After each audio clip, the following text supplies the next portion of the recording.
علیکم جی، کیسے ہیں آپ سب لوگ؟ میں امید کرتا ہوں آپ سب لوگ خیریت سے ہوں گے۔ آج ہم شروع کر رہے ہیں ناول سرکش کی ایک اور نیو ایپیسوڈ۔ یہ خط لکھنے کا مقصد تمہیں ایک سازش سے خبردار کرنا ہے جسے مکمل طور پر تو میں خود بھی نہیں سمجھ سکا ہوں، لیکن جتنا کچھ مجھے معلوم ہو سکا ہے وہ میں تمہیں بتانے کی کوشش کر رہا ہوں۔ مزید معلومات کرنا، سازش کی کڑیاں جوڑنا اور اپنا بچاؤ کرنا تمہارا کام ہے۔ ایک بہت ننھا سا ٹرانسمیٹر جو ایک لاکٹ کی شکل میں خود میری تمام بات چیت کہیں نشر کرنے کے لیے ہر وقت میرے جسم کے ساتھ رہتا ہے، اس پر اتفاقاً میں نے شاید فریکوینسی کی کسی گڑبڑ کی وجہ سے 2 افراد کے درمیان بہت اہم گفتگو سن لی ہے۔ کراچی میں تمہارے 5 اسٹار ہوٹل میں 18 جولائی کی شب کو وزیر خارجہ حفیظ احمد صاحب کے اعزاز میں ایک بہت بڑی ڈنر پارٹی کی بکنگ ہوئی ہے۔ ہمارے حامی چند ملکوں کے سفارتکاروں کی طرف سے یہ ڈنر دیا جا رہا ہے۔ تمام انتظامات مکمل ہو چکے ہیں۔ وزیر خارجہ 17 جولائی کو اسلام آباد سے لاہور آئیں گے، یہاں بھی ان کی کچھ مصروفیات ہیں۔ 18 جولائی کو صبح وہ کراچی پہنچیں گے۔ کچھ سہولتوں کے پیش نظر وہ ڈنر سے چند گھنٹے پہلے اسٹیٹ گیسٹ ہاؤس سے تمہارے ہوٹل منتقل ہو جائیں گے اور چند گھنٹے وہیں قیام کریں گے۔ وہیں سے رات کو وہ بینکویٹ ہال میں ڈنر میں شرکت کریں گے۔ ان کا پروگرام سفارتکاروں کی درخواستوں پر انہی کی تجاویز کے مطابق رکھا گیا ہے۔ 19 جولائی کی صبح وزیر خارجہ مشرق وسطیٰ کے 6 ملکوں کے دورے پر کراچی سے ہی روانہ ہو جائیں گے۔ ان کا یہ دورہ ایک خاص مشن کے لیے سلسلے میں ہے۔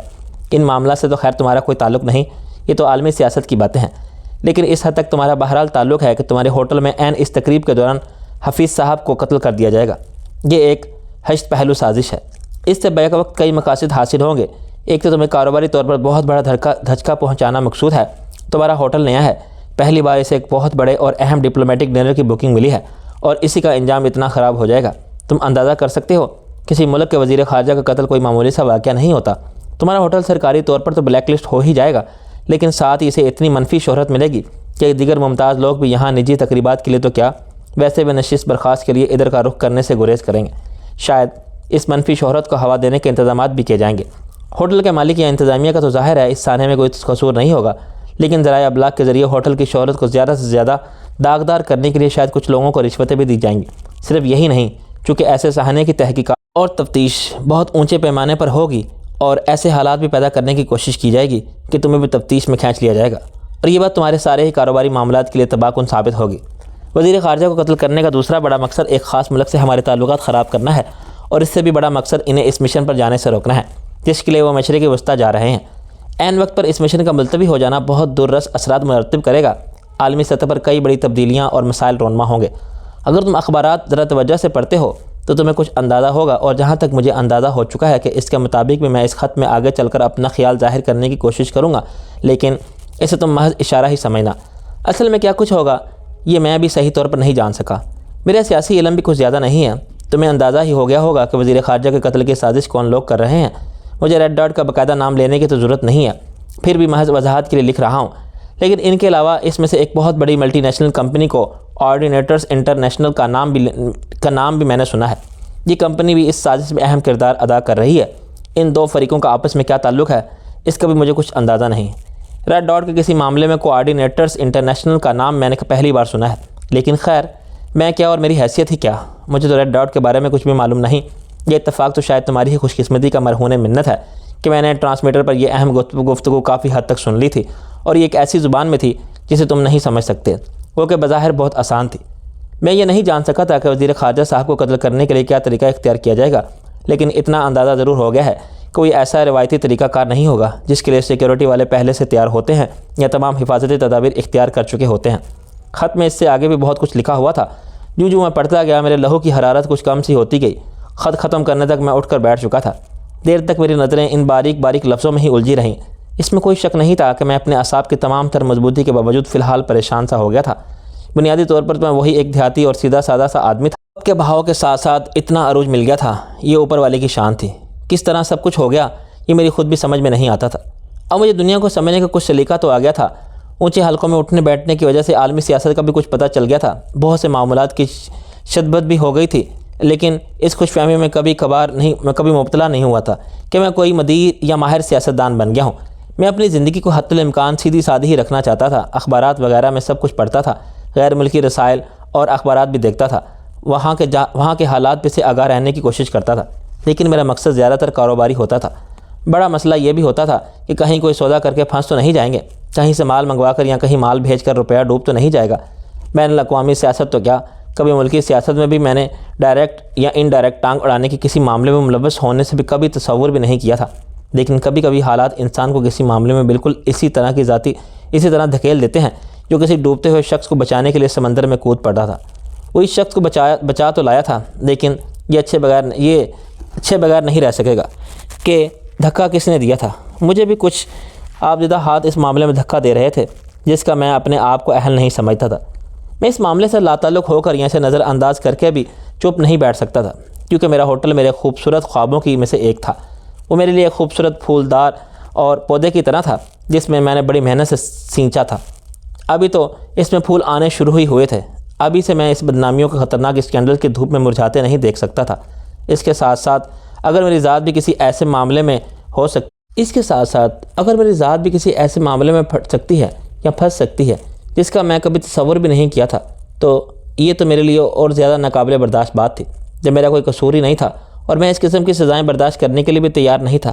خواہ سازش کرنے والوں کو اپنی طاقت پر کتنا ہی گھمنڈ تھا۔ دھیرے دھیرے میری رگوں پہ میں پھیل جانے والی یک بستگی اچانک چلتی گئی اور اس کی جگہ غصے کی تپش نے لے لی، جو اندر ہی اندر غیر و غضب کا مچلتا ہوا آتش فشاں بھی بن سکتی تھی۔ لیکن میں اپنے دماغ کو ٹھنڈا ہی رکھنے کی کوشش کر رہا تھا۔ جس طرح ٹھنڈے انداز میں نہایت صفاقی کے ساتھ مجھے گھیرنے کی کوشش کی جا رہی تھی، میں اب اسی طرح ٹھنڈے دماغ کے ساتھ اپنی سازش سے نمٹنا تو زیادہ بہتر تھا۔ جوش اور جذبات میں شاید کوئی ایسی حرکت کر جاتا جو ریڈ ڈاٹ یا اس کے پشے پشت کار فرما کو فائدہ پہنچا جاتی۔ یہ بہت نازک معاملات تھے۔ مجھے یہ بھی گوارا نہیں تھا کہ کوئی طاقت میرے ملک کے وزیر خارجہ کو قتل کرنے میں کامیاب ہو جاتی۔ میری ان سے کوئی شناسائی نہیں تھی۔ مجھے یہ بھی معلوم نہیں تھا اور اس سے کوئی عرض بھی نہیں تھی اور اس سے کوئی غرض بھی نہیں تھی کہ ان کے سیاسی نظریات کیا تھے۔ مجھے تو بس یہ معلوم تھا کہ وہ ہمارے ملک کے وزیر خارجہ تھے۔ ہمارا ملک خواہ چھوٹا تھا، ترقی پذیر تھا، لیکن مجھے یہ سوچنا بھی اچھا معلوم نہیں ہوتا تھا کہ کوئی بھی بڑی بڑی طاقتیں ہمارے اہم لوگوں کو شطرنج کے مہروں کی طرح استعمال کریں کہ جب چاہا بساط سے ہٹا دیا۔ میں ان معاملات میں اپنے آپ کو ایک معمولی اور بے وقت آدمی سمجھتا تھا، لیکن جب اس قسم کا کوئی سوال پیدا ہوتا تھا تو اپنے اندر انا اور خودداری کا ایک طوفان امڑتا محسوس ہوتا تھا۔ دل چاہتا تھا کہ ایسی کسی بھی کوشش کا منہ توڑ جواب دیا جائے۔ ماضی میں مجھ سے صرف اس حد تک نادانیاں ضرور سرزد ہوئی تھیں کہ میرے پاس روپے پیسے کی آمد کے ذرائع کچھ درست نہیں رہے، لیکن وہ بات اب پرانی ہو چکی تھی۔ ایک عرصے سے میں ان ذرائع کو ترک کر چکا تھا اور اس سے کہیں زیادہ دولت میرے پاس درست اور جائز ذرائع سے آئی تھی اور آئے ہی چلی جا رہی تھی۔ تب سے ہی میں اپنی سمجھ بوجھ کے مطابق اپنی اس دور کی حرکتوں کا کفارہ بھی ادا کرنے کی کوشش کر رہا تھا اور اپنے آپ کو ایک معزز اور معقول اور متوازن اور محب وطن شہری کے سانچے میں ڈھال رہا تھا۔ اگر اسے کوئی خود پرستی نہ سمجھتا تو میں کہہ سکتا تھا کہ میں ایسے بے شمار لوگوں سے بہتر تھا جو سیاست، سماجی بہبود یا زندگی کے ایسے دوسرے کئی محاذوں پر سماج کے ٹھیکیدار بنے ہوئے تھے، معاشرے میں جن کا بڑا مقام تھا، لیکن جن کے اصول چہروں سے صرف گنتی کے چند لوگ ہی واقف ہوتے تھے۔ میرے خیالات ادھر ادھر بھٹک رہے تھے اور خط میرے ہاتھ میں دبا ہوا تھا۔ مجھے اندازہ ہو چکا تھا کہ یہ خط ہن نے لکھا تھا، لیکن اس نے جان بوجھ کر مرد کا صیغہ استعمال کیا تھا تاکہ اگر تمام تر احتیاطوں کے باوجود خط غلط ہاتھوں میں پہنچ جائے تو کم از کم فوری طور پر اس پر شبہ نہ جا سکے۔ یہ خط لکھ کر اس نے بلا شبہ حق دوستی ادا کر دیا تھا۔ اس نے لکھا تھا کہ 18 جولائی کی شب کراچی میں میرے ہوٹل میں اس سازش کو عملی جامعہ پہنایا جائے گا، جبکہ اس وقت 16 جولائی کی شب بھی تقریباً گزر چکی تھی۔ بہت دیر پہلے رات کے 12 بج چکے تھے، یعنی حقیقت 17 جولائی کی تاریخ آ چکی تھی اور میں ابھی لاہور ہی میں بیٹھا تھا۔ میں نے اپنی منتشر سوچوں کو قابو میں کرنے کی کوشش کی۔ مجھے اس خط کی صداقت میں کوئی شبہ نہیں تھا، پھر بھی منظم انداز میں کچھ کرنے کے لیے سب سے پہلے تو ہر بات کی تصدیق ضروری تھی، اور جو کام پہلے کرنا ضروری تھا اس کی طرف پہلے ہی توجہ دی جانی چاہیے تھی۔ ابھی میں اس خط کو ضائع نہیں کرنا چاہتا تھا، اس لیے میں نے اسے سائڈ ٹیبل کے دراز میں رکھ کر مقفل کر دیا اور فون پر اپنے کراچی کے بیورو چیف شفیع شاہ کا نمبر ڈائل کیا۔ تیسری گھنٹے پر ادھر ریسیور اٹھایا گیا۔ شفیع شاہ کی آواز بوجھل تھی۔ میں نے ملامت سے کہا، معاف کرنا شفیع، تمہیں سوتے سے جگایا۔ اور میری آواز سنتے ہی بولا، سر ایسی باتیں کر کے شرمندہ نہ کیا کریں، آپ کی آواز سن کر تو ہم بستر پر ہی اٹھ بیٹھیں گے۔ ویسے میں اس وقت سو نہیں رہا تھا، باہر سے ابھی آیا ہوں، کپڑے بدل رہا تھا، اس کی آواز سے بوجھل پن غائب ہو چکا تھا۔ کیا عیاشی ہو رہی تھی؟ میں نے دوستانہ لہجے میں کہا۔ آج کل تو سب عیاشیاں بھولے ہوئے ہیں سر، بس ہوٹل میں لگے ہوئے ہیں۔ اس کے لہجے میں شگفتگی آ گئی۔ میں نے اس کے لیے کئی اہم کانٹریکٹ حاصل کیے ہیں، آپ سنیں گے تو یقیناً خوش ہوں گے سر۔ بہت کم عرصے میں ہمارا کوپینسی ریٹ سب سے زیادہ ہو گیا ہے۔ ابھی سے یہ عالم ہے کہ کسی دن تو ہمارے ہاں ایک سنگل بیڈ روم بھی خالی نہیں ہوتا۔ ہمیں اسٹاف بھی بہت اچھا ملا ہے سر، سب لوگ بہت محنت کر رہے ہیں۔ شفیع شاہ میں یہ بھی ایک بڑی خوبی تھی کہ کبھی صرف اکیلے کسی کام کا کریڈٹ لینے کی کوشش نہیں کرتا تھا، دوسرے لوگوں کی محنت کا بھی ضرور ذکر کرتا تھا۔ کیا ہمارے ہاں 18 جولائی کو فارن منسٹر کے اعزاز میں ڈنر کے لیے بکنگ ہوئی ہے؟ میں نے سرسری سے لہجے میں پوچھا۔ میں بھی اصل بات کر کے اسے چونکانا نہیں چاہتا تھا۔ ہاں سر، وہ مسرور لہجے میں بولا۔ آپ کو معلوم ہی ہے کہ اس قسم کی تمام تقریبات وغیرہ اسلام آباد میں ہی ہوتی ہیں۔ سینٹر کے سب لوگ اور تمام ڈپلومیٹس وغیرہ وہیں ہوتے ہیں۔ لیکن یہ ہماری خوش قسمتی تھی کہ منسٹر صاحب کی مصروفیات کا شیڈول کچھ ایسا بنا کہ انہیں کراچی سے مڈل ایسٹ روانہ ہونے سے ذرا پہلے ہی اس ڈنر کا پروگرام رکھنا پڑا۔ بیشتر سفارتکار بھی اسلام آباد سے ہی یہیں آئیں گے۔ انہی کی خواہش تھی کہ پروگرام ہوٹل میں ہو جائے تاکہ انہیں لانجنگ اور بورڈنگ میں آسانی رہے۔ کراچی میں اونچے لوگوں کی کوئی تقریب ہوٹل میں کرنے کی بات آتی ہے تو اب ہمارے ہی ہوٹل کا نام سب سے پہلے آتا ہے۔ انہوں نے تھوڑی سی دلچسپی ظاہر کی۔ باقی کام ہمارے پرسنل مینیجر راشد نے آگے بڑھ کر کیا لیا۔ وہ اچھا اور ٹیلنٹڈ لڑکا ہے۔ شفیع شاہ مسرور لہجے میں سب کچھ بتاتے جا رہا تھا۔ اس نے کہا تھا کہ جس اعزاز کے بارے میں وہ اتنا خوش ہے وہ اس سے فکر مند کر دیا ہے۔ وہ وزیر خارجہ اور دوسرے ملکوں کے اتنے سفارتکاروں کے اپنے ہوٹل میں اجتماع کو ایک بہت خوشائند واقعہ سمجھ رہا تھا اور میں سوچ رہا تھا کہ یہ اعزاز کہیں ہمارے گلے نہیں پڑ جائے۔ شفیع شاہ بات جاری رکھتے ہوئے بولا، آپ کو کسی نے اس ڈنر کے بارے میں بتایا تھا یا آپ نے اخباروں میں پڑھا ہے؟ مجھے نہ تو اس کے بارے میں کسی نے بتایا ہے اور نہ ہی میں نے یہاں کے اخباروں میں چھپی ہے، میں نے جواب دیا۔ یہاں تو چھپی ہے سر، بلکہ بعض انگریز اخباروں نے تو ہمارے ہوٹل کا نام بھی دیا ہے۔ ڈنر کے موقع پر بھی پورا ہال میں موجود ہوگا، پوری سیکیورٹی ہال میں موجود ہوگی، ٹی وی کوریج بھی ہوگی۔ ڈنر سے پہلے بہت اہم قسم کی تقریریں ہوں گی نا، اس لیے اسے بہت اہمیت دی جا رہی ہے۔ جیسے اسے اپنا اصل سوال یاد آیا اور وہ چونکتے ہوئے بولا، لیکن سر آپ کو نہ تو کسی نے بتایا اور نہ ہی ابھی یہ خبر وہاں کے اخبارات میں ہے چھپی، تو پھر آپ کو کیسے معلوم ہوا؟ میں فی الحال اسے پریشان نہیں کرنا چاہتا تھا۔ میں نے کہا اسے چھوڑو، یہ بتاؤ ہمارے سیکیورٹی کے انتظامات کیسے ہیں؟ ہوٹل کے اپنے بھی سیکیورٹی کے انتظامات تھے، یہ باقاعدہ ایک الگ شعبہ تھا، 8-10 آدمی اس میں ملازم تھے، لیکن ظاہر ہے ایک پرائیویٹ ادارے کے سیکیورٹی کے انتظامات تو چھوٹے موٹے معاملات کے لیے ہی ہوتے ہیں۔ انتظامات ٹھیک ہیں سر، ڈنر کی رات میں ہوٹل خاص جگہوں پر اپنے 4-6 خاص آدمی بھی لگا دوں گا، لیکن سب تو ہم اپنے طور پر محض احتیاط کریں گے۔ منسٹر صاحب اور دوسرے ڈپلومیٹس کو تو اپنی سرکاری سیکیورٹی ہوگی تو اپنے ہی الگ انتظامات ہوں گے۔ ہمارے اپنے آدمی بھی کچھ کریں گے نا، جہاں تعینات ہوں گے ان کی اجازت سے ہی ہوں گے اور ہمیں اپنے تمام انتظامات ان کی ہدایت کے مطابق کرنے ہیں۔ اس سلسلے میں 18 تاریخ کی صبح ہی سرکاری سیکیورٹی نے آ کر ان تمام جگہوں اور راستوں وغیرہ کا تفصیلی معائنہ کریں گے جہاں تقریب کے دوران معزز مہمانوں کی آمد و رفت ہو۔ مہمانوں کی آمد سے 1 گھنٹہ پہلے سیکیورٹی چیف خود آ کر انتظامات دیکھیں گے اور سرکاری طور پر باضابطہ کلیئرنس دیں گے۔ اس کے بعد وہ واپس اسٹیٹ گیسٹ ہاؤس جا کر منسٹر کو لے آئیں گے۔ سیکیورٹی چیف صاحب کا نام اکرام بیگ خاص طور پر فارن منسٹر صاحب کے ساتھ ہی اٹیچ ہے۔ باہر دروازوں پر بھی وہی ان کے ساتھ جاتے ہیں۔ اسلام آباد میں میری خود ان سے فون پر کئی مرتبہ بات ہو چکی ہے۔ بہت اچھے آدمی معلوم ہوتے ہیں۔ وہ بدستور بڑے مسرور انداز میں تفصیلات بتایا جا رہا تھا۔ میں ہنکارا بھرا رہ گیا۔ میں یہ تمام ذہن نشین کیا جا رہا تھا۔ ایک لمحے کے توقف کے بعد شفیع شاہ بولا، آپ نے رات کو اس وقت فون کیا ہے، آپ کو اس سلسلے میں ضرور کوئی تشویش ہے، کیا مسئلہ ہے؟ وہ ہوٹل کے سلسلے میں اتنے جوش و خروش سے کام کر رہا تھا کہ میں ابھی کچھ بتا کے اسے پریشان کرنا نہیں چاہتا تھا۔ اس سے اس کا جوش و خروش متاثر ہوتا میں نے سرسری سے لہجے میں کہا، ایسی کوئی خاص تشویش نہیں ہے، بس ذرا ہوشیار رہنا۔ اس قسم کی تقریبات بہت بڑی ذمہ داری ہوتی ہے۔ ہمارا ہوٹل نیا ہے اور تمہیں معلوم ہے کراچی اور لاہور میں ہمارے بہت سے خیر خواہوں کے ساتھ ساتھ تھوڑے بہت بدخواہ بھی موجود ہیں۔ آپ فکر نہ کریں سر، شفیع شاہ بغیر کسی تشویش کے بولا، ہم پہلے بھی اس طرح کی ذمہ داری سے بلکہ اس سے بھی بڑی ذمہ داری سے بلا رکاوٹ نمٹتے رہیں گے۔ کراچی کے جتنے بھی معاملات ہیں ان کے بارے میں نے پہلے بھی آپ کو کوئی ایسی پریشانی نہیں ہونے دی، انشاءاللہ آئندہ بھی نہیں ہونے دوں گا۔ اس کا تو مجھے یقین ہے، اس لیے تو میں سب کچھ تم پر چھوڑ کر بیٹھا ہوا ہوں۔ میں نے طویل سانس لے کر کہا، بہرحال اب آپ نے اشارہ دے دیا ہے تو میں اس میں خاص طور پر ہوشیار رہوں گا، لیکن میں آپ کو اس طرح سے بالکل مطمئن اور بے فکر دیکھنا چاہتا ہوں سر۔ آپ پر لاہور میں ہی کام کا جتنا بوجھ ہے وہی کافی ہے۔ یہاں کے معاملات میں تو بس آپ کسی بہت ہی خاص موقع پر رہنمائی دیتے رہا کریں، وہی بہت ہے۔ اگر یہاں کے مسائل بھی آپ کو سر کھپانا پڑا تو پھر ہم جیسے آپ کے جانے ساروں کی زندگی کا کیا فائدہ؟ میں جو کچھ جان چکا تھا وہ چونکہ اب اس سے آگاہ نہیں تھا، اس لیے اس معاملے کو روٹین میں لے رہا تھا۔ میرا مقصد فی الحال صرف یہی تصدیق کرنا تھا کہ ڈنر کا پروگرام واقعی طے تھا۔ اس کے علاوہ سردست میں اسے صرف تھوڑا سا ہوشیار کرنا چاہتا تھا، وہ میں نے کر دیا تھا۔ اب مجھے ہنی کی طرف سے موصول ہونے والے خط کے مندرجات کے بارے میں بالکل ہی شبہ نہیں رہا تھا۔ اب مجھے اگلا قدم اٹھانا تھا۔ شفیع شاہ کو خدا حافظ کہہ کر میں نے سلسلہ منقطع کیا اور سوچ میں پڑ گیا کہ رات کو اس وقت فارن منسٹر صاحب کو اپروچ کرنے کی کیا صورت ہو سکتی ہے۔ میں نے ذہن پر زور دیا کہ میرے جاننے والوں میں کون ایسا آدمی ہو سکتا ہے جس کا منسٹر صاحب سے کوئی تعلق واسطہ نکل سکتا ہو، اور تعلق واسطہ بھی ایسا کہ جس کی وجہ سے منسٹر صاحب لاہور آتے ہی فوری طور پر مجھے ملاقات کا وقت دے دے۔ انہیں اس سازش سے خبردار کرنے کے لیے اور کوئی غیر روایتی قسم کی حکمت عملی طے کرنے کے لیے میرا ذاتی طور پر ان سے ملاقات کرنا ضروری تھا، اس کے بغیر بات نہیں بن سکتی تھی۔ جس سازش کا مجھے اشارہ ملا تھا اسے کسی غیر روایتی حکمت عملی کے ذریعے ہی ناکام بنایا جا سکتا تھا، جس کی سازشوں کو بالکل توقع نہ ہو، ورنہ اہم شخصیات کی حفاظت کے روایتی انتظامات تو موجود ہی ہوتے ہیں۔ فارن منسٹر کا تعلق جو کہ بین الاقوامی معاملات سے ہوتا ہے، اس لیے ان کے حفاظتی انتظامات غیر معمولی ہوتے تھے، لیکن بہرحال وہ سب بھی روایتی ہی ہوتے تھے جن کا سازشوں کو بھی اچھی طرح علم تھا۔ اگر منسٹر صاحب کو قتل کرنے کے لیے کوئی روایتی طریقہ استعمال کرنے کی کوشش کی جاتی تب تو ان انتظامات کے ذریعے اسے ناکام بنایا جا سکتا تھا۔ مثلا مہمانوں میں سے کوئی دشمن کا اعلیٰ کار ہوتا یا کوئی شخص کسی بحروب میں تقریب میں گھس آنے میں کامیاب ہو جاتا اور خنجر یا پسٹل وغیرہ سے منسٹر صاحب پر حملہ آور ہونے کی کوشش کرتا، تب تو سیکیورٹی والے عمدگی سے اسے نمٹ سکتے تھے اور شاید اس کوشش کو ناکام بھی بنا سکتے تھے۔ لیکن خط میں مجھے خبردار کیا گیا تھا کہ ایسا کوئی طریقہ اختیار نہیں کیا جائے گا۔ کچھ نہیں کہا جا سکتا کہ طریقہ کیا ہوگا۔ بات چونکہ بہت ہی مبہم تھی اور بے پناہ سوچ بچار اور احتیاط کا تقاضا کرتی تھی، اس لیے میں سیکیورٹی والوں پر زیادہ بھروسہ نہیں کر سکتا تھا۔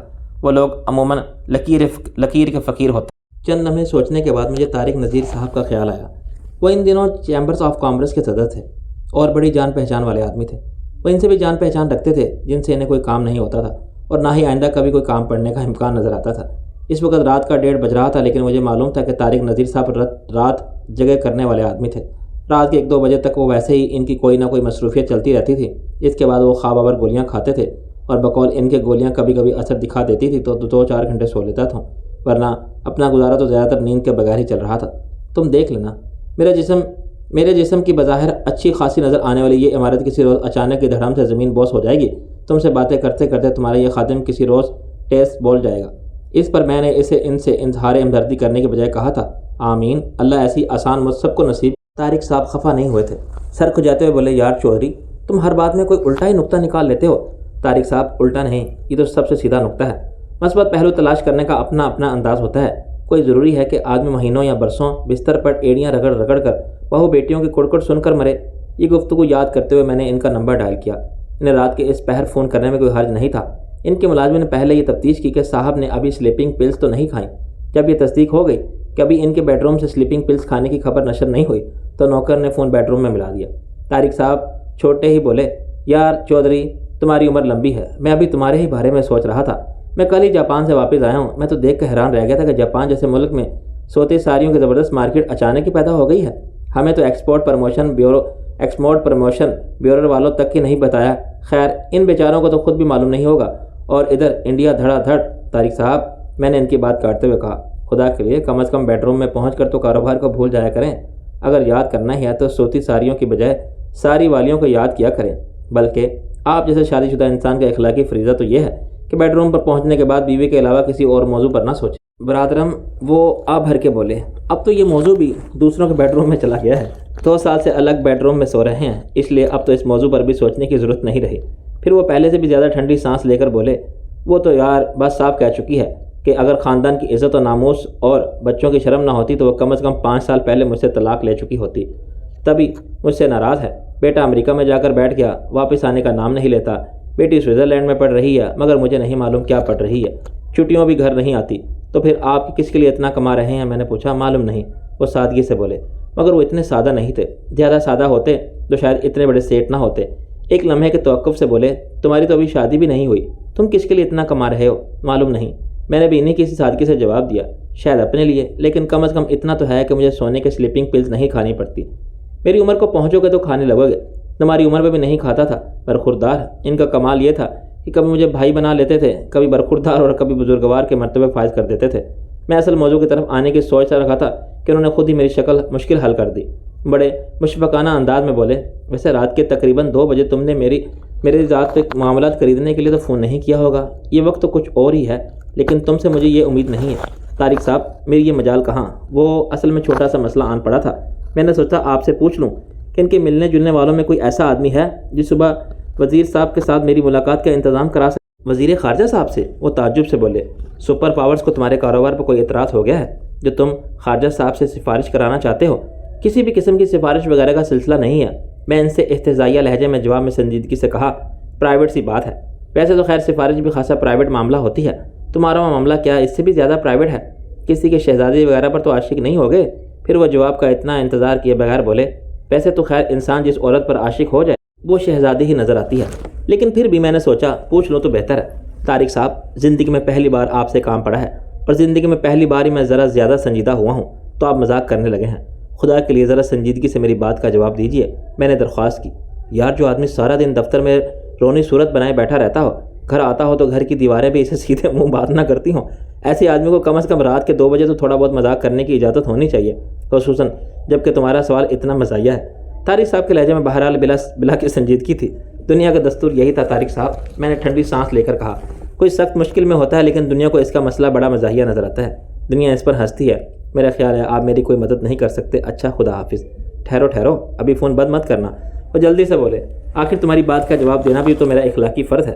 کہتے ہیں انسان گڑ نہ دے، گڑ جیسی بات تو کر۔ میں تمہیں گڑ تو نہیں دے سکتا، یعنی تمہارا کام تو نہیں کر سکتا، لیکن گڑ جیسی بات ضرور کر رہا ہوں، یعنی نہایت عاجزی، انکسار اور مٹھاس کے ساتھ تمہیں بتا رہا ہوں کہ ایسا کوئی آدمی میرا اتنا اچھا واقف نہیں ہے جو اتنے ہنگامی انداز میں فارن منسٹر صاحب سے تمہاری میٹنگ ارینج کرا سکے۔ الے بتا، اگر صنعت و تجارت کے منسٹر صاحب سے ملنا ہے تو بتاؤ، ان سے اپنی سلام دعا اچھی ہے، ان سے ملاقات چند گھنٹے کے نوٹس پر ہو سکتی ہے۔ تمہیں معلوم ہے اپنے متعلقہ وزیر تو وہی ہے نا، فارن منسٹر صاحب سے ہمیں کیا لینا ہے؟ ایک تو ہم کاروباری لوگوں کی یہ بڑی مصیبت ہے کہ صرف انہی سے سلام دعا رکھتے ہیں جن سے کوئی مطلب ہوتا ہے۔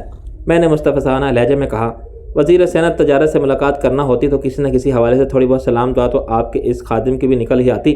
آپ کو تکلیف دینے کا مقصد یہی تھا کہ معاملہ ذرا غیر متعلقہ سے منسٹر صاحب کا آن پڑا ہے۔ خیر معذرت چاہتا ہوں کہ آپ کا اور اپنا وقت ضائع کیا۔ وہ دھیرے سے ہنسے۔ اس سے پہلے کہ وہ مزید کچھ کہتے میں نے سلسلہ منقطع کر دیا۔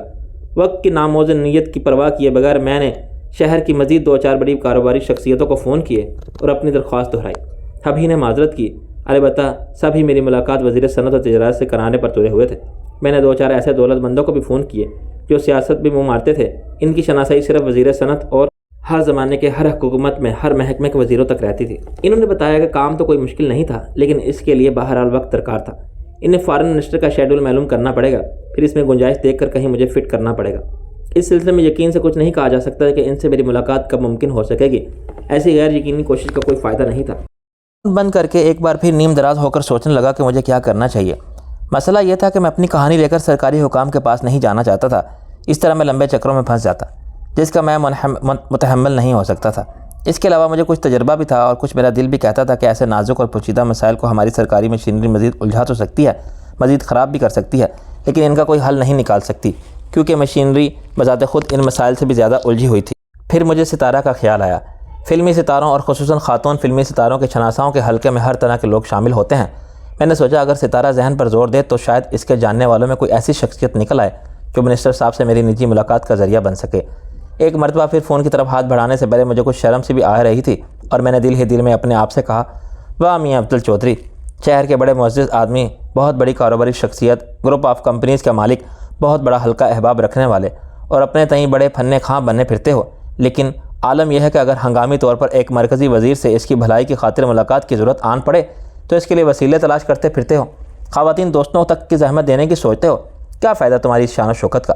لیکن پھر میں نے اپنے آپ کو سمجھایا کہ مجھے اتنا کنوتی ہونے کی ضرورت نہیں۔ کبھی کبھی وقت اور حالات انسان کو کسی بھی ایسی عجیب و غریب الجھن میں ڈال سکتے ہیں جس کا ان سے کبھی تصور بھی نہیں کیا جا سکتا، اور ایسے موقع پر کوئی ایسا انسان اس کے کام آ سکتا ہے جس کے بارے میں کبھی اس نے سوچا بھی نہیں ہوتا۔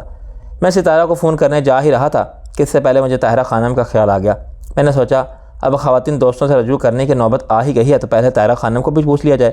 وہ بھی خاصی باغ و بہار قسم کی عورت معلوم ہوتی ہیں، کچھ کہا نہیں جا سکتا کہ اس کے شناساؤں کے حلقے میں بھی کیسے کیسے لوگ شامل ہوں اور کیسے کیسے اس حلقے سے گزر کر ادھر ادھر کہیں بکھرے ہوئے ہوں یا زندگی کے راستوں پر لمحوں کی دھول میں کہیں گم ہو چکے ہوں۔ یوں خیالات کی روز ذرا سی بہکی تو میں نے ستارہ کا نمبر ڈائل کرتے کرتے طاہرہ خانم کا نمبر ڈائل کر لیا۔ دوسری طرف سے اس کی نیند میں ڈوبی ہوئی آواز سنائی دی تو میں نے کہا، میرا تو خیال تھا کہ تم رات کو سوتی ہی نہیں ہو۔ اوہو، یہ تم ہو؟ میری آواز پہچان کر اس کے لہجے میں نیند کا خمار غائب ہو گیا۔ دراصل تمہاری نظر کرم کچھ زیادہ نہیں ہوئی ورنہ راتوں کی نیند ترک بھی کی جا سکتی تھی۔ طاہرہ خانم، میں نے ٹھنڈی سانس لے کر کہا، کبھی کبھی میں سوچتا ہوں۔ کیا سوچتے ہو؟ وہ بے تابی سے میری بات کاٹتے ہوئے بولی، یہ کہ تم اتنی بدماش کیوں ہو؟ اس نے مترنم سا کہکا لگایا۔ بدماشی صرف مردوں کی میراث تو نہیں ہے۔ ہرگز نہیں، میں نے تسلیم کیا۔ اس میراث پر بھی تم بخوشی قبضہ کیے رکھو، مجھے کوئی اعتراض نہیں، لیکن اس وقت میں نے تمہیں ایک کام کی بات کرنے کے لیے زحمت دی ہے۔ میں آج رات دعا کرتے ہوئے سوئی تھی کہ رات کے پچھلے پہر تمہیں مجھ سے کوئی کام پڑ جائے۔ بعض دعائیں کتنی جلدی قبول ہو جاتی ہیں۔ اس کے سنجیدہ لہجے میں ایسی شرارت چھپی ہوئی تھی کہ کوئی اور وقت ہوتا تو جسم میں گدگدی سی ہونے لگتی۔ ایک لمحے کے معنی خیز توقف کے بعد وہ اسی لہجے میں بولی، تو پھر تم آ رہے ہو میری طرف؟ طاہرہ، اگر تم شیطانی ذہن تمہیں ایک لمحے کی فرصت دے تو پلیز ذرا میری بات سن لو، ایک شخص رات کو اس وقت تمہیں فون کر رہا ہے، وہ کسی مصیبت میں بھی ہو سکتا ہے۔ میں نے ملامت سے کہا، مجھے اچھی طرح اندازہ ہے کہ تمہارے ایج گروپ کے لوگوں پر ایسے اوقات میں کیا مصیبتیں پڑتی ہیں۔ تمہاری مصیبت دور کرنے کے لیے تو تمہیں یہاں بلا رہی ہوں۔ وہ اطمینان سے بولی۔ طاہرہ خانم، قسم سے تمہاری صورت دیکھ کر کسی کو گمان بھی نہیں گزر سکتا کہ تم کیا چیز ہو۔ میں نے ٹھنڈی سانس لے کر کہا، آج کے دور میں بیشتر صورتوں کا معاملہ ایسا ہی ہے چنا جی۔ وہ مجھ سے بھی زیادہ ٹھنڈی سانس لے کر بولی، اب تم خود ہی لے لو، قسم سے تمہاری بھولی بھالی شکل پر خلوص کے ڈونگڑے برستے ہیں۔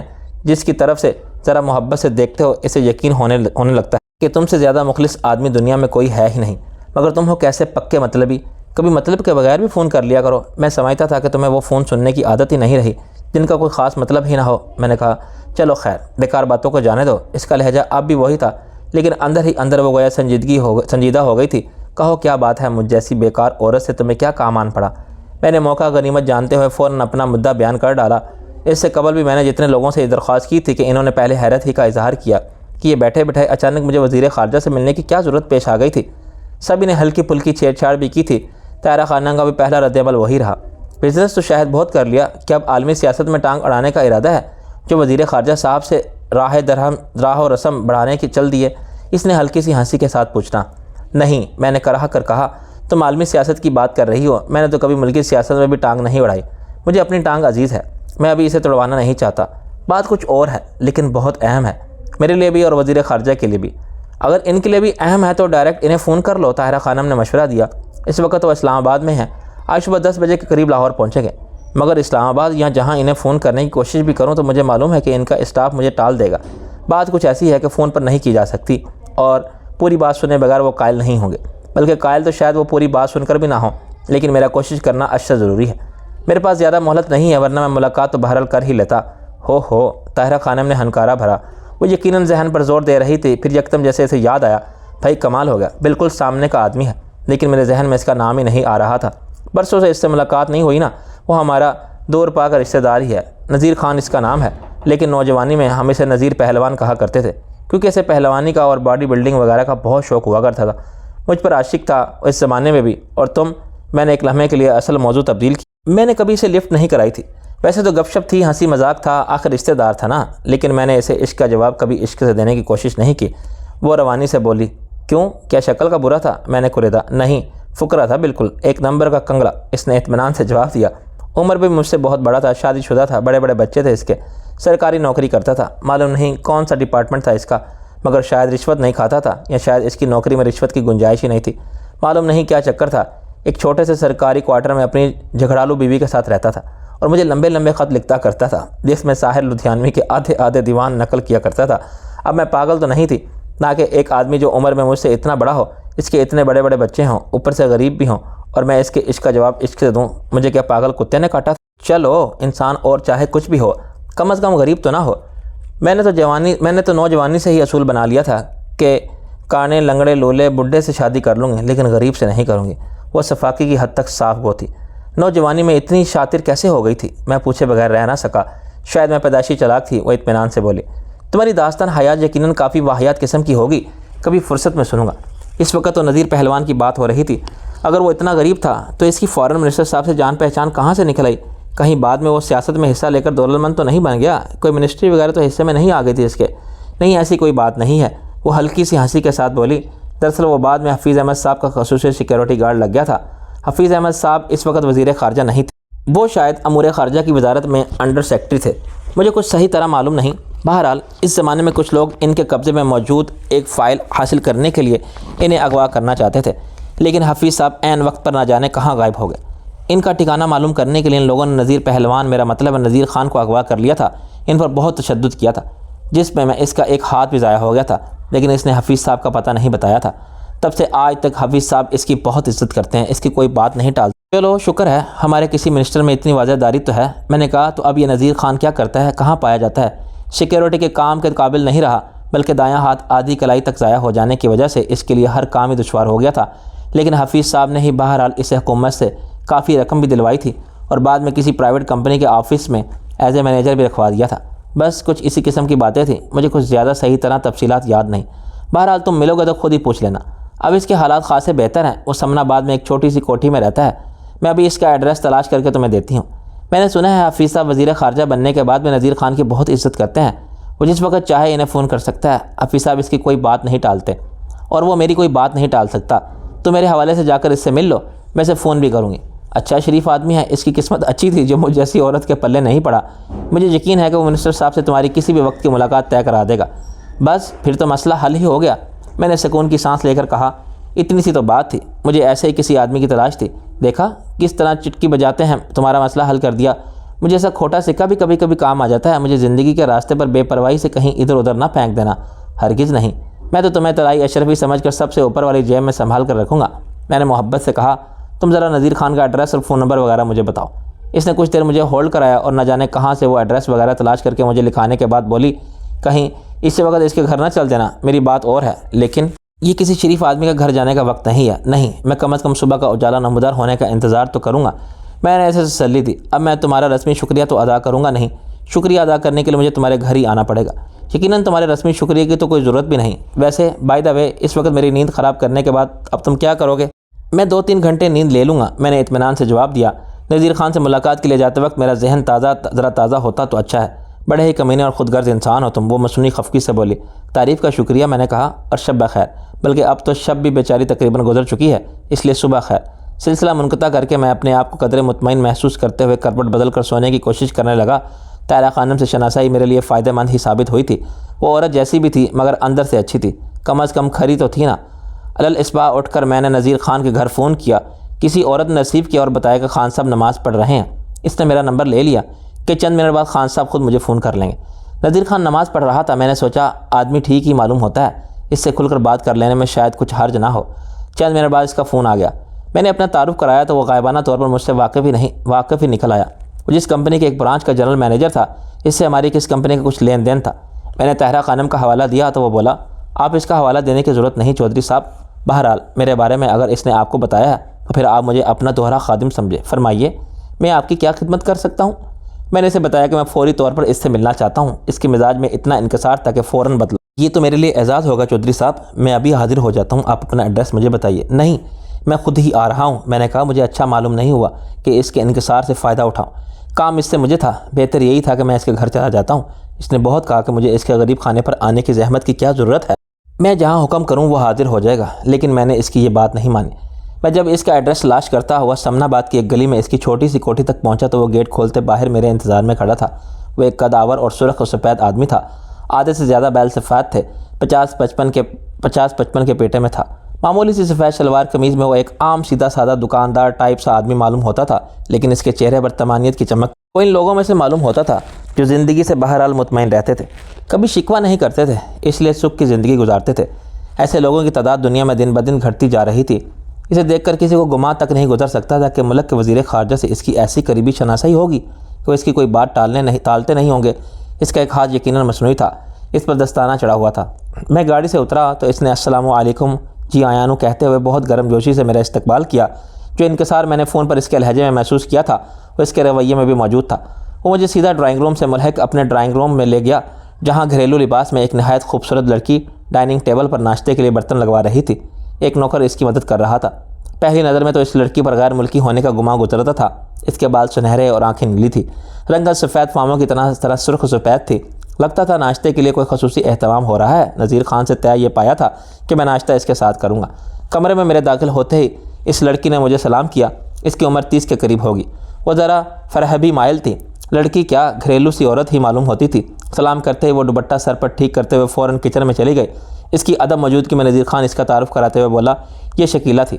عام طور پر لوگ اس سے میری بیٹی سمجھنے کی غلطی کرتے ہیں، اس لیے میں پہلی وضاحت کر دوں تو بہتر ہوگا کہ یہ میری بیوی ہے۔ اچھا ہی ہوا اس نے وضاحت کر دی، غلط فہمی مجھے بھی ہونے لگی تھی۔ بہرحال یہ کوئی حیرت کی بات نہیں تھی، بندے پر تھوڑی سی خوشحالی آ جائے اور وہ جستجو میں بھی رہے تو بڑی عمر میں بھی دوسری شادی کے لیے کم عمر اور حسین لڑکیاں میسر آ جاتی ہیں۔ نذیر خان گویا میرے خیالات پڑھ رہا تھا۔ ہم بیٹھ چکے تو بولا، پہلی ملاقات پر اس قسم کی وضاحتیں کرنا اور اپنے نجی معاملات اور اس قسم کے قصے سنانا اچھا تو نہیں لگتا، لیکن آپ نہ جانے کیوں پہلی ہی ملاقات میں کچھ اپنے سے لگ رہے ہیں، اس لیے بتا رہا ہوں۔ پہلی بیوی کے انتقال کے بعد میرا دوسری شادی کا کوئی ارادہ نہیں تھا، کیونکہ بچے تقریباً جوان ہی ہو چکے تھے۔ خاص طور پر عمر میں اپنے سے اتنی چھوٹی لڑکی سے شادی کرنے کا تصور میرے لیے کچھ ایسا خوشکن نہیں تھا، لیکن یہ خوش شکیلہ کا اصرار تھا۔ اس نے صرف مجھے ہی نہیں، اپنے والدین کو بھی مجبور کر دیا۔ مجھ پر تو آپ خوش قسمتی ہوں گے، کوئی شک نہیں۔ آپ نے مجھے ذرا دلچسپی محسوس کرتے ہوئے مسکرا کر کہا۔ ایک لمحے کے لیے مجھے ہلکا سا شبہ بھی ہوا کہ کہیں وہ مبالغہ آرائی تو نہیں کر رہا۔ وہ اپنے ہاتھوں سے میرے لیے ایک پلیٹ سے نیپکن سے نمکی صاف کرتے ہوئے بولا۔ وہ کسی حد تک فلمی سے حالات تھے جن میں شکیلہ سے میری شادی ہوئی۔ میں اسے بالکل نہیں جانتا تھا۔ میں تک صبح ٹیکسی میں مزنگ چورنگی سے گزر رہا تھا کہ صنم سینما کے قریب مجھے ایک عجیب تماشا نظر آیا۔ کالج کے یونیفارم میں ایک نہایت خوبصورت لڑکی کو 3 لشکرے قسم کے گنڈے اٹھا کر ایک جیپ میں ڈالنے کی کوشش کر رہے تھے۔ دیکھنے میں جتنی نرم و نازک نظر آتی تھی اتنی ہی شدت سے مزاحمت کر رہی تھی۔ اس کا یونیفارم پھٹ چکا تھا اور کتابیں بس اسٹاپ کے سامنے بکھر چکی تھیں۔ بس اسٹاپ پر چند دوسری لڑکیاں بھی تھیں جو سہمی ہوئی تھیں، ہرنیوں کی طرح ادھر ادھر دبک گئی تھیں۔ کوئی ان بدماشوں کو روکنے کی کوشش نہیں کر رہا تھا کیونکہ ان میں سے 2 کے پاس رائفلیں تھیں۔ ٹریفک چلا جا رہا تھا، لوگ نظر بچا کے گزرے چلے جا رہے تھے۔ پولیس تو وہاں موجود نہیں تھی۔ میں خود پولیس میں نوکری کر چکا ہوں، لیکن مجھے اعتراف ہے کہ بعض اوقات پولیس موقع پر پہنچ سکنے کی اہل ہونے کے باوجود نہیں پہنچتی، واردات کے بعد ہی پہنچتی ہے۔ بہرحال کچھ دور ایک ٹریفک کانسٹیبل موجود تھا۔ وہ بھی بے بسی کی تصویر بنا کھڑا تھا۔ حالانکہ وہ ٹریفک کا آدمی ہی صحیح، لیکن اس کے جسم پر قانون کی دی ہوئی وردی تو موجود تھی نا۔ ایک لمحے کے لیے خاموش ہو کر اس نے متاسفانہ سے انداز میں گہری سانس لی۔ میں نہایت انہماک سے اس شخص کی باتیں سن رہا تھا کہ وہ سلسلہ کلام جوڑتے ہوئے بولا، مجھے اپنی آنکھوں پر یقین نہیں آ رہا کہ یہ سب کچھ لاہور جیسے شہر کی ایک بھری پڑی سڑک پر ہو رہا تھا۔ میں نے ٹیکسی ڈرائیور کی ٹیکسی روکنے کے لیے کہا تو وہ بولا، چھوڑیں جی، آپ کیوں چکر میں پڑتے ہیں؟ کیا پتہ لڑکی کا پیچھے سے کوئی چکر ہو۔ میں عام طور پر شدید غصے کے عالم میں بھی نہیں اترتا، لیکن اس روز میں نے ٹیکسی ڈرائیور کو گالی دی اور وہ لہیم و شہیم 6 فٹ کا جوان تھا۔ میری مدد کرنے کے بجائے مجھے مشورہ دے رہا تھا، اور چودھری صاحب میں اس وقت بھی اس طرح ٹنڈا تھا